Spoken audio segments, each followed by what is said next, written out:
अतीत से संग्रहित रिश्तों की चुनौती।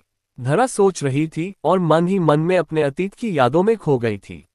वह कभी टूटी फूटी अंबर की यादों से अच्छी तरह परिपूर्ण थी। कुछ ऐसे नजर आ रहे थे वो अतीत के साए। वह जिस भूल से भी अंबर के बारे में सोचती उसे धरा के आंसू आ जाते थे।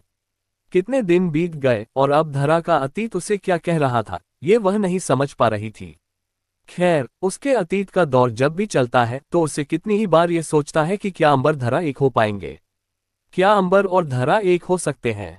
करीब 2.5 साल बीत चुके थे जब धरा ने अंबर को छोड़ा था। इसके बाद भी उसका दिल उसमें ही बसा रहा था।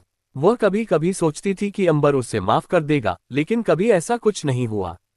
अंबर का चेहरा, उसकी मुस्कान, सब उसे याद आता रहता था।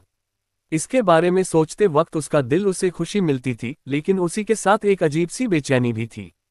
धरा काफी परेशान थी। फिर एक दिन धरा ने सोचा कि अब वह और देर नहीं करती। वह अंबर के पास जाकर सब कुछ साफ कर देगी। उसने घबराते हुए दिल से तय किया कि पहले वह अंबर और फिर सबको यकीन दिखाएगी कि अंबर और धरा एक हो सकते हैं। धरा की कहानी की आखिरी बारी थी। क्या उसे उसका पसंदीदा कुत्ता किट्टू मिल पाता? और क्या उसे अंबर से वह सच्ची मोहब्बत मिल पाती?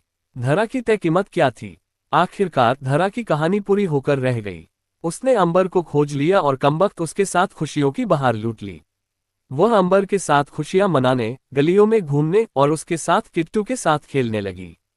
आखिरकार वह अंबर को फिर से पा लिया था और उसके जीवन का अंबर धरा अब एक हो गया था।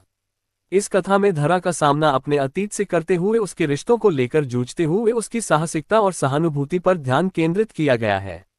ये कहानी रिश्तों और आत्म परिचय के महत्वाकांक्षी संदेशों को साझा करती है, जो वास्तविकता में हमारे जीवन में भी महत्वपूर्ण होते हैं।